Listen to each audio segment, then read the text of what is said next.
From high atop the city of Philadelphia, on the 52nd floor of the BNY Mellon Bank Center and the Content Club studio in the Pyramid Club of Philadelphia, this is Storytelling with a Purpose. I'm your host, Jim DeLorenzo, the principal of Jim DeLorenzo Public Relations. And through this show, I want to illustrate how storytelling with a purpose is integral to my lifelong vocation, storytelling in public relations, with conversations that highlight best practices, tactics, and strategies behind the process, how storytelling works in a professional setting, what goes into it, and how it can move the listener, the viewer, or the reader to some action. Today, podcasting and content creator Vince Quinn, my friend, joins me in discussing the increasing importance of podcasting in the storytelling toolbox, especially as it relates to public relations and marketing for small businesses and entrepreneurs. Vince is the creative director and executive producer of SBX Productions, helping businesses and independent creators build their brands, expand their networks, and generate revenue through digital content. His experience and expertise includes 10 years in the radio business as a host, producer, engineer, and more with Philadelphia's Sports Radio 94 WIP and on the CBS Sports Radio Network. His show on CBS Sports Radio was syndicated on 225 stations in the United States and Canada. In October 2020, Vince and his business partner, Taylor Credatis, started SBX Productions in the Philadelphia suburbs. And in the past 18 months, the company has expanded from a focus on podcasting to an increased role in content creation and content marketing, especially for small businesses and entrepreneurs. And I'm pleased to say that I'm one of those entrepreneurs and small businesses that's working very actively with Vince and Taylor, and they are the production and executives behind this podcast as well. So I'm very grateful that as one person who I told about our show today said, this is a very meta episode. Yeah, it certainly is. Why podcasting is important. A podcast about why podcasting is important. Yeah, and it's funny too for me because, you know, obviously I've been on the other side of this show and all the other shows that we run here in the studio. This is the first time I've been a guest in the studio. So it's really funny to be on this side of it. It's cool. I think it's a great idea, and I'm very glad that you can be here for this. I was a skeptic, and unlike other things, I was not an early adopter of podcasts, even as a listener or as a user or consumer. And it really took me well into the pandemic and the lockdowns before I started actively listening to podcasts. I had been doing a small video show on a local network here that had some distribution, but I was doing a lot of the distribution and promotion myself. And I did that for a couple of years, and I was pleased with the result overall, but I really wanted to see what was next. And our coming together a couple of years ago in the summer of 2022, I believe it was, in the spring of 2022, was very fortuitous in my career because it gave me something else to add to my storytelling arsenal. How do you think people today have, especially in small business, entrepreneurs, PR professionals, marketers, why do you think podcast is starting to take off as it is for those specific groups? Well, yeah, I think there's a couple of major parts that go into that, right? Part of it is access. It's so easy. I mean, theoretically, you want to start a podcast, you could do it for free on your phone. Right.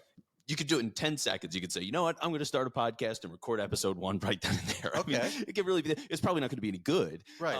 And for a lot of people, it isn't. Like that's part of the thing that comes with access, right? Is everybody can do it. It's easy to get in for the entry. And so you're going to get a lot of bad products and bad shows. And a lot of people try it, get confused, get overwhelmed, and they quit because the ease of access is very appealing. And then you realize the workload behind that ease of access, and that kind of weeds a lot of people out. We can certainly talk about that, but Yes. I think that's one of the things. Is it's easy to do, it's free if you're doing it on the base levels, and it's not all that expensive. If you make a serious investment in it, it's not all that expensive to do, because for the most part you're buying equipment, right? Right. You buy the equipment, you have the equipment, or you go to a studio. We own the equipment. That's what we do. SBX Productions, we have a studio. People come in, we paid for it once, and we can upgrade the equipment as we choose, but it's not all that expensive to go and operate. So like it's a very nice thing in that way.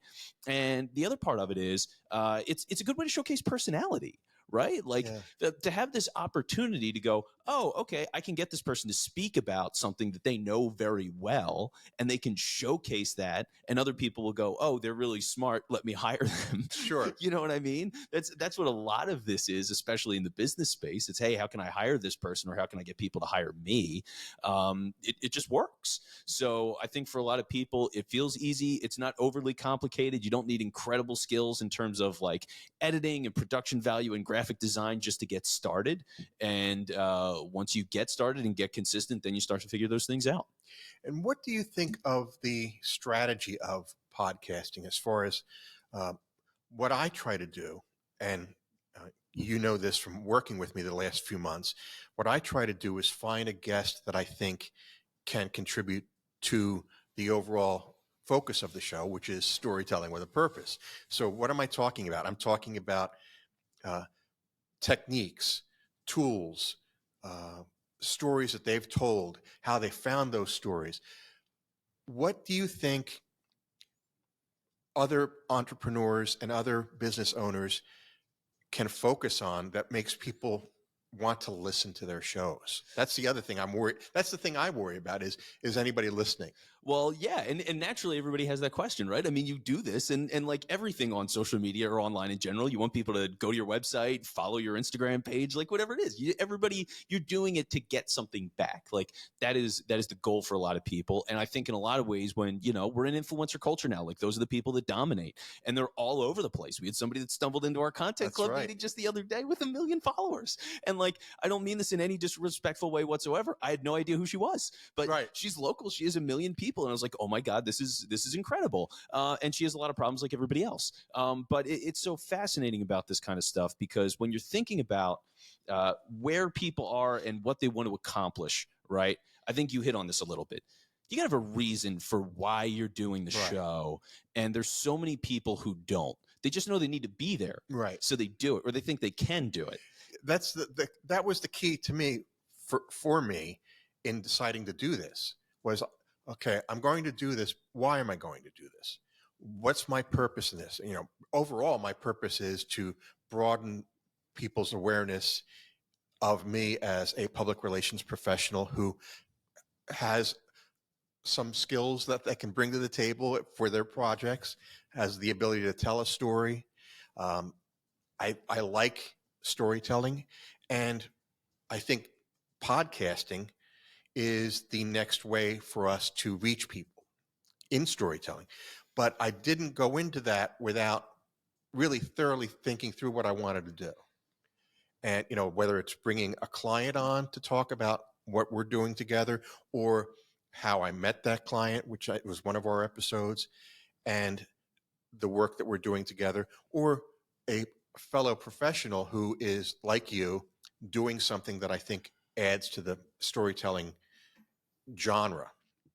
Yeah. So when I started in this business, as you know, when I started in this business in the 1980s, God forbid, I'm getting older, but I started when I was in high school and in college, and I was saying this in our lunch yesterday. I started working on a typewriter. It was a manual typewriter even, and I'm typing stories, and I'm photocopying them, and then I'm stuffing them in envelopes, and I'm mailing them to the newspapers. That was that was the entry level, what I was doing in the fall and spring of 1980 and 81 when I was in the sports information office at Villanova University as a volunteer. I started at that grassroots level, folding and stuffing envelopes, sending out press releases. And I've never been afraid to take the next step. Okay, we're going to use telecopiers. We're going to use fax machines. Now we're going to do email. I years ago, I tell this story that I got a backhanded compliment because I was given the award by a trade publication for the most creative use of email, because I was the first person that they ever knew that sent press releases via email in 1997. Wow. You know, I was like, here I am sending out press releases to these outlets via email. And the editors of these magazines and newspapers were like, wow, this guy's ahead of the curve. You know, and in 1997, thank God I kind of was, you know, but I have to keep up with that. So I want people to know what's next, what's available. So podcasting, it was a leap of faith for me because I really didn't know how I could use it. Do you get that pushback from people that you're meeting with for the first time? Yeah, I don't even know if I would call it pushback as much as just like a general accepted fact for most people. Is that like, I know that this is a thing, but I don't know how to do this thing because there's no proper way to do it. You know what I mean? It's not IKEA furniture. You can't just get this thing and send it to people and go, oh yeah, screw A into screw B, and all right, talk about this topic and you're good. Here's 1 million followers and $1 million. Like it's just not what it is. So that's kind of what's refreshing about it. Because the way we see it is like, I'm a tour guide, Sure. Basically. I'm like, hey, here's this massive space. Let's go over here. We think this place could be a really good spot for you, and here's why. And like to be able to get all these entrepreneurs, and in some cases here at the club, like foundations, or just generally like altruistic shows that we've worked with, to figure out what format makes sense for them is vital. Because like you'd think podcasting is the format, but there's a lot of things within podcasting, Sure. right? Like movies, sure, movies exist, but there's action, there's drama, there's comedy, there's sci-fi, you know what I mean? Like there's blends of genres and all that kind of stuff, and it's similar. And within that, there's all these subcategories of the style in which you execute that genre Sure. of show. So like we have someone that we work with, and her show's like 5 minutes long.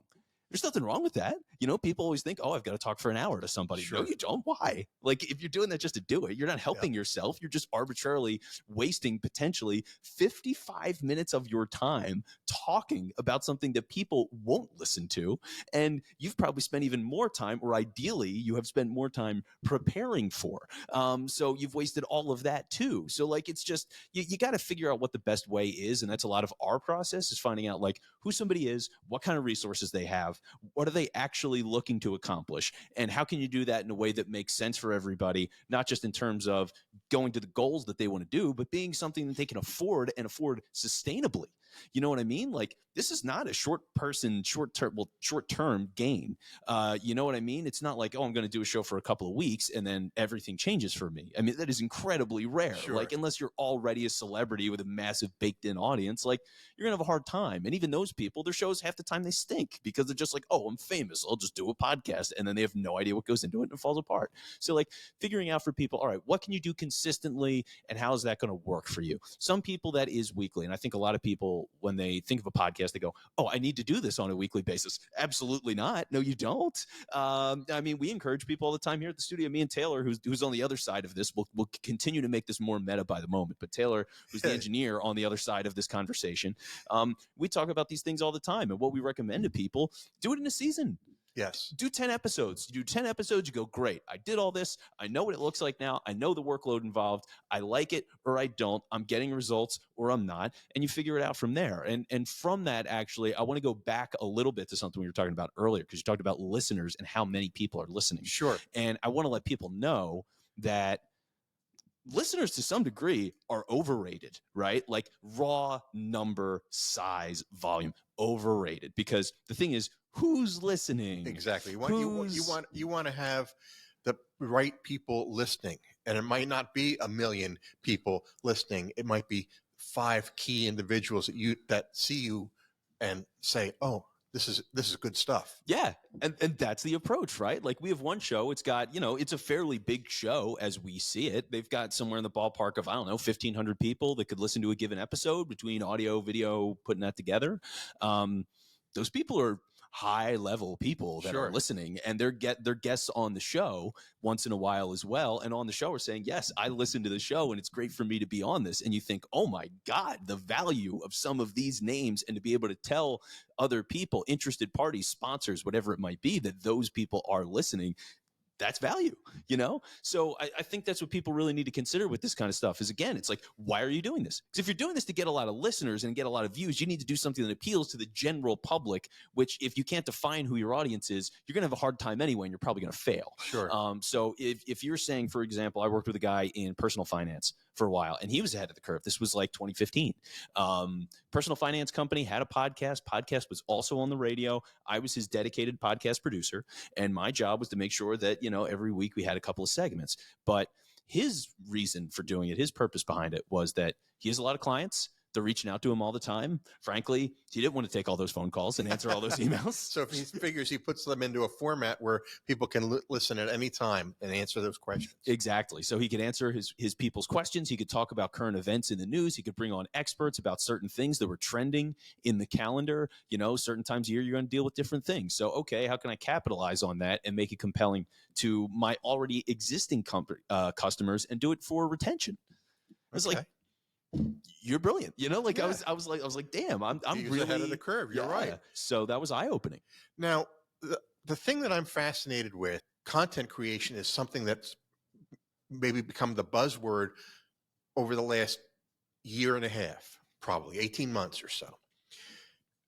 Where did that, in your viewing or your observations, where did that begin, and who kind of is driving that ball forward? Like, what are the things that in your mind are content creation, that tools that you can use in content marketing? I mean, I know podcasting is certainly one of those things. Well, yeah. I mean, I think it started to happen just a couple of years ago, and it was surprising to me because, like, I was in radio and I was on social media all the time, and I was aware of all these different things and ways to approach people in content, but it wasn't called that. Right. And to some degree, it felt like corporate speak at first, and I kind of hated it. But I think it's just become pervasive in the culture because everybody accepts that at some point you need simplicity, right? Like, if you're going to get into the specifics of all this kind of stuff, there are a million different ways you can go, because it's not just the basic mediums of stuff. Like, okay, I'm going to do audio stuff. That's a podcast. I'm going to do video stuff. That's a YouTube thing. I'm going to do short form stuff. That's going to be clips, blog posts, webs, whatever it is, like all these different things. But there's new apps all the time. There's new ways of communicating. Platforms, attract all these different sponsors that do experimental stuff on those things. So there's always new terminology that's coming out associated with all those different apps and the way to process on those places. For example, Twitter Spaces, when that came out, it's a really big deal. Clubhouse, even for a little bit before that. Clubhouse was the thing in the especially in the lockdown year. Yeah. Everyone wanted to be on Clubhouse. So that's it. I mean, what do you call a Clubhouse conversation? You know what I mean? So at some point it was just like, all right, it's content creation, and then we'll talk about the specific thing within that, because the other part of it is too, a lot of this stuff is portable pretty easily from one platform to another. Sure. You're just reshaping the way that people approach it. Like, for example, the shortest thing would be, let's say we're having this conversation right now, and look, I got a lot of great sound bites, Jim. Got a lot of great sound bites. We can turn these things, so it's already on a podcast. We can make clips out of these sound bites. We can then put some of those things into text and make graphic posts. Right. We can convert the whole thing into a transcript and condense it and put it into a newsletter. Like, it's just content. It's just what lens are you viewing it from? Yeah, sure. And I think that's very valuable when you think of it, because it kind of goes back to what I used to tell clients who wanted to be on social media. And they would say, how do I get my message across? How do I tell my story through social media? How do I tell my story to all these different platforms? And this goes back to when Twitter was only 140 characters and it was still called Twitter. But people would ask me, how do I use Twitter? And I would always tell them, it's 140 characters, but that doesn't limit you. It's just 140 characters where you decide how you're going to present the longer story in that 140 characters, whether it's just, hey, new press release, check it out here. Or, hey, we did this, think you'd be interested, and you include the link. Or now I started experimenting with this because I've seen a couple journalists doing this. I just write my whole copy as a normal press release, and then I put that into X, the new message, and it'll tell you you're over 280. Only the first 280 characters are going to be displayed, but if they click more, the whole thing is there. And I think a lot of people are starting to slowly come to a realization that that is another way to create that content or present that content. But when you have those character limits and you have those standards that you have to meet or requirements you have to meet for the different platforms, the one thing that doesn't change, and you know this from our conversations, the one thing doesn't change is the story that you're telling. Once you determine that story that you want to tell and you find those key elements, as you described it, you can segment it, you can use that, you can repurpose. But once you find those key elements, then you just find the ways to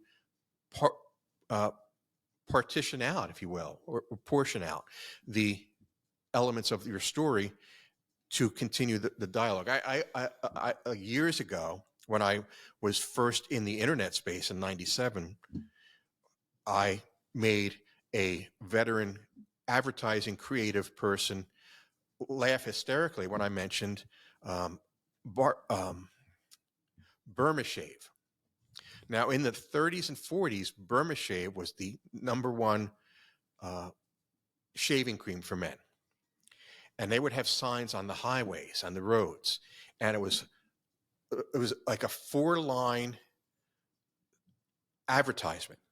And it would be a one line of a poem, second line of a poem, like a half mile down the road, half a mile down the road, the third line, the fourth line of the another half mile down the road, and the fifth line was just Burma Shave. So you had these little white signs evenly spaced a half mile apart on a road or a highway, and people would be driving along, and you had these four-line messages with the logo at the end. And I described that as the way banner ads were built for the internet in the early days of internet advertising. And he thought, oh my God, you're right. We could just do Burma Shave ads on the internet with these rotating billboards, if you will. And that's also the way people started thinking of, or I started thinking of, the way to use Twitter. And the way to use social media in general is you have it like a regular advertising message, but you do it over multiple hits. Yeah. And that's the segment idea that you're talking about too. It's the same thing. It's the same principle. Yeah, and it's the cool thing of that, of like finding that balance of making sure that you're getting a message out that is advertising, but it's not explicitly like, hey, buy this thing, play for this. It's not always the Burma Shave at the end. Right. You know what I mean? But it's implied there because they're going to you and they are following you and they're saying, yes, I want more of this. So just by existing and being in the consciousness, I mean, look, it's hard to be on top of people's minds these days. Oh, absolutely. It's hard to be at the bottom. There's so many messages and there's so much content, and the way we consume that content is so changing rapidly every time.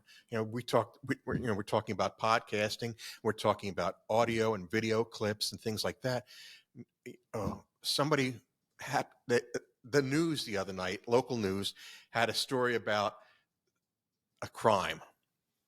And they said, we hope that the people who are doing this are seeing this and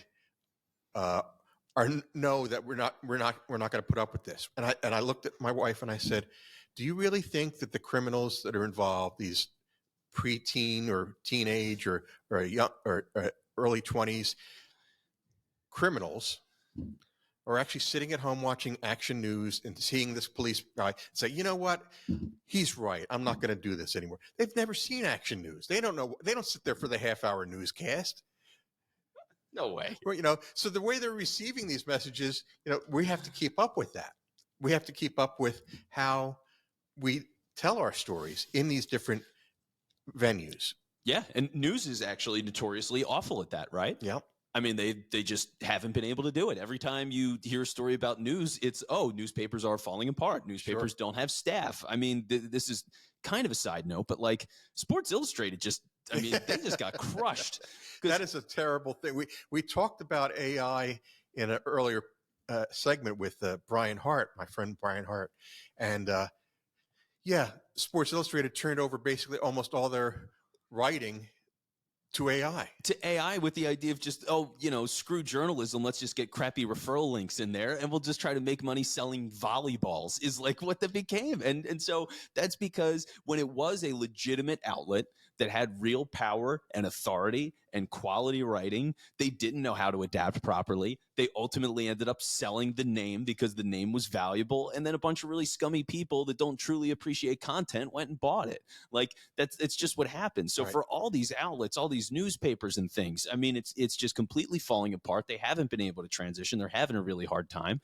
And you don't see people either as the influencer public space. Me and Taylor were just talking about this the other day. You don't see like news influencers. You know what I mean? You're not seeing like local reporters that are really doing it on their own. And I mean, there's a lot of dangers with that, but just going back to the idea of like being able to properly adapt your message from an industry standpoint and being able to get that out consistently as all these mediums change. And really, it's not just the new ones are popping up all the time, but do I value this new thing? How much energy am I going to put into it? Oh, this is a competitor to something that already exists. Like Twitter went through the blue sky versus Threads, is still going through that. I don't know how many people have made the full transition to Threads. Maybe they have. I haven't heard a lot about it since it came out.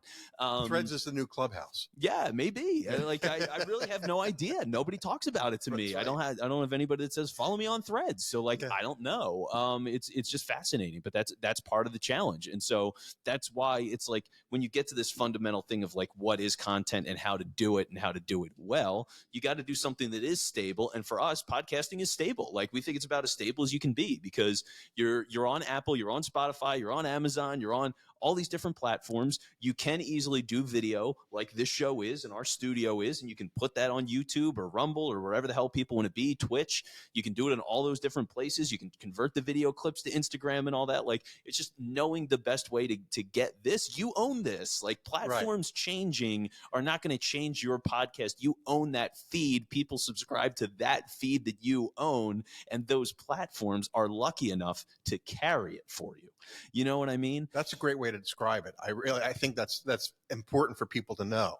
You control the content. You control the material that you are putting out there, and they can't tell you no. Ultimately, no. Unless you're doing something totally egregious or criminal. Well, yeah. They're not going to tell you no. And those generate their own audiences, I guess, right? But yeah, I mean, when you think about it, it's like, okay, let's say Apple, for some reason, they go, you know what? Yeah, you can't do the show on here anymore. Right. All right.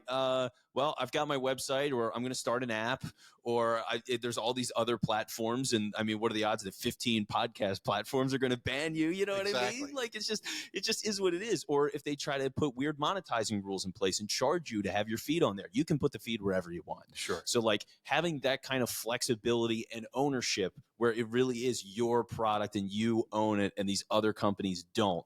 Some places try to trick you and will like try to take ownership of your feed as you build it from the jump. So be careful of that. But for the most part, it's yours. And that's a beautiful thing. Now, for anyone who's listening or viewing this, and they're a small business owner, or they're an entrepreneur, or they've got a business idea. We talked to a number of people the other day together at Content Club. And what are the questions that you get most frequently from someone like that when you say, are you doing a podcast? And they say no. And then how do you tell them, well, have you ever thought about it? Or what is the thing that what is the starting point for you with a potential customer? Well, yeah, I think with podcasts, a lot of the thing is that, to your point, like you said, a lot of people, you didn't get into it until the pandemic. There's a lot of people that are still skeptical of it, and part of that is like the perception of what a podcast is publicly. A lot of people have gotten into it. They are diehard people. Even my fiance. I mean, I've worked in podcasting now. I've had a podcast for over 10 years in all these different ways and shapes and forms. Sure. So longer than I've known her, I've had a podcast. She didn't get into podcast till like a year ago, So she's a diehard now. And she, like, every time we're out with people, she's like, oh my God, and on this podcast and on that podcast, like there's a lot of other people that are going, oh yeah, me too. So that is happening now, and people are starting to get it, and there's less to explain and get them to understand what it is. And I think that's our biggest thing is, do you understand what podcasting is? and do you value it? Okay. And by value it, I don't just mean do you think it's good? Because anybody, yes, podcasting is good. Okay, how much are you willing to pay to make a podcast? Sure. And then it's, oh well, I can't. Yeah. So then they don't value it. You know what I mean? Or they don't understand it, and that's fine. Like that's exactly our point. It's not worth it for us to drag people into it. There's enough people that get it. So we're fine to just deal with those people. Like, if anything, that's the bigger challenge that we have, is filtering out the people that don't get it, so we don't waste our time, energy, money, all those different things trying to make it happen for them when they aren't going to put the consistency and effort that goes into it. Because that's the thing. It is consistent. There's a lot of work that goes into it. You need multiple people doing multiple things to do this at a high level.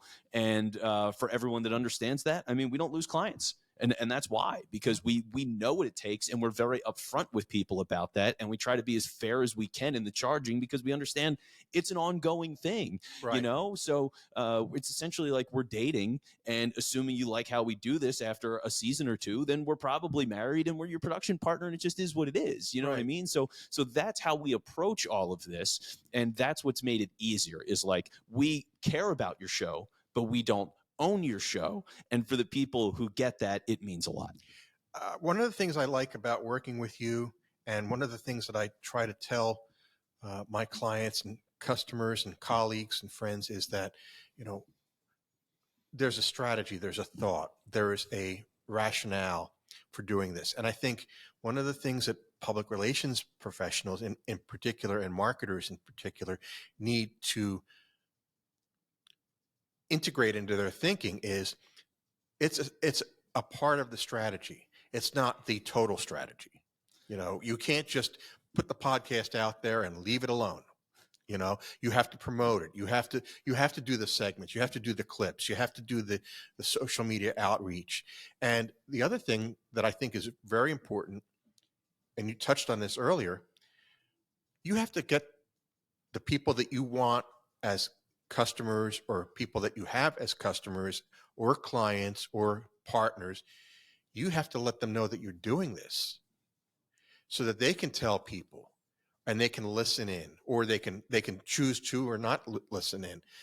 But letting people know is one of the things that public relations people are supposed to be able to do.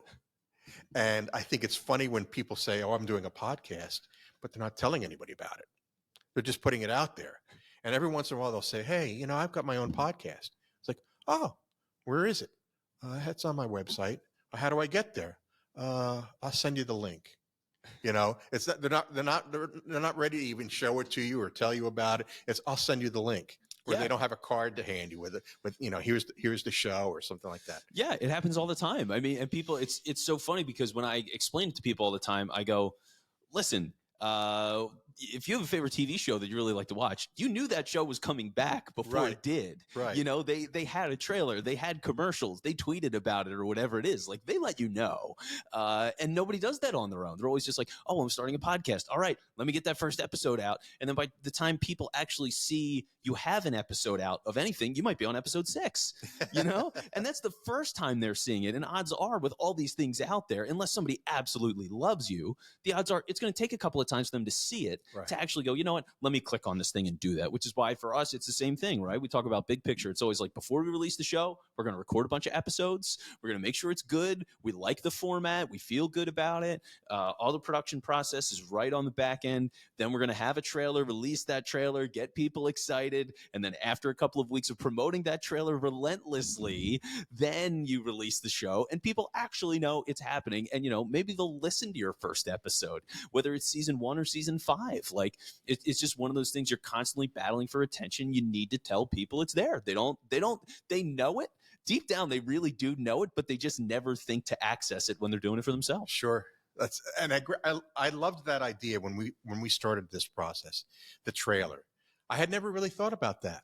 That was something that you introduced to me that I said, wow, that makes sense, because as you describe it, you see the commercial, you see the preview at the theater, you see the trailers on YouTube for a lot of different things, and you know something's coming. Well, why not do that for yourself? You know, I think that's a phenomenal idea that I had not thought of before, and I think that that's just another great tool that we can use going forward for so many people. Yeah, and for us, like the way we do trailers, I mean, look, it's elaborate, and part of it is for me, it's fun. Like I like the idea of getting all these like sound bites from somebody and making a really compelling 45 seconds with the right music and sound and all that kind of stuff. It is fun for me. I legitimately enjoy it. But for other people, you don't have to be that intense about it. You know, it's just, hey, everybody, I've got a show. It's coming out in a couple of weeks. I'm going to be talking about these things. It's on these platforms. See you soon.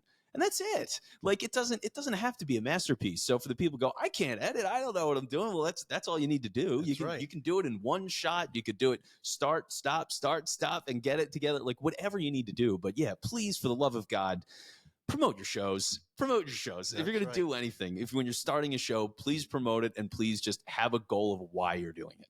Yeah, I have the goal of why you're doing it, and know that it's going to take a little more work, but it's important to the process. It's important to your business, because if you can't promote that, you shouldn't be promoting something else, because it's all organic. It's all part of the whole cloth. Yeah, and the cool thing is about it too, I mean, it's two things at the same time.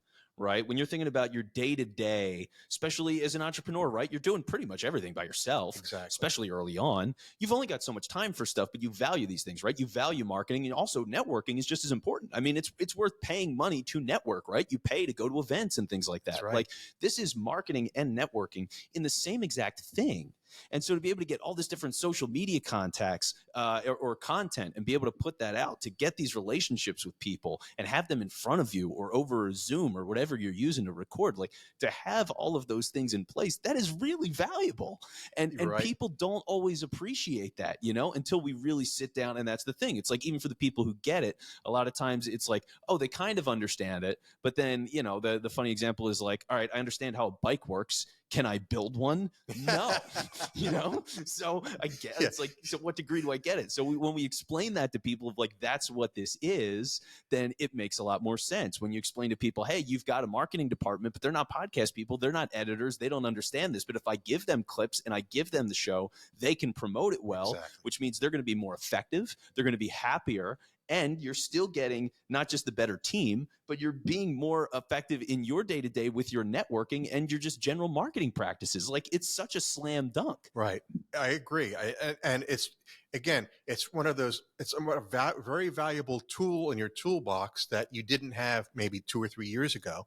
And more people are going to see the value of this. And I hope that through our efforts together for SBX and you and Taylor, and through my efforts with my clients and the people that I encounter, we can build the awareness of podcasting as a business tool that can really work for you. And I think that I would love to have another segment with you at another date to further elaborate on this concept. But I really think it was valuable to the people that I know and the people that I want to know, to have this time together where we could talk about why we're doing podcasting. Yeah. So you're saying you have a target audience and you know who it is and you're doing it intentionally for those people? Is that what I'm hearing, yes, Jim? That's exactly right. Wow. Who'd have thought? It takes some thought. It takes some strategy. It's a wonderful thing. Yeah. It's not just a one-off, it's not just something I thought up in the garage one day. Yeah. Well, I really thank you, Vince, and behind the scenes over here, Taylor, for the time today. I'm grateful that we are working together, and I'm looking forward to many more events together and activities together going forward. And thank you for being here today. Yeah. Thanks for having me, Jim. And for anybody who's listening, come on out to Content Club. Come hang with us. We're at the Pyramid Club. We do it once a month. Not for December, because it's the holidays. We're going to take a break. We're going to have our time. But come on out to Content Club. Come say hi. And I hope to see you all here again very, very soon. Thanks for tuning in, and we'll see you next time.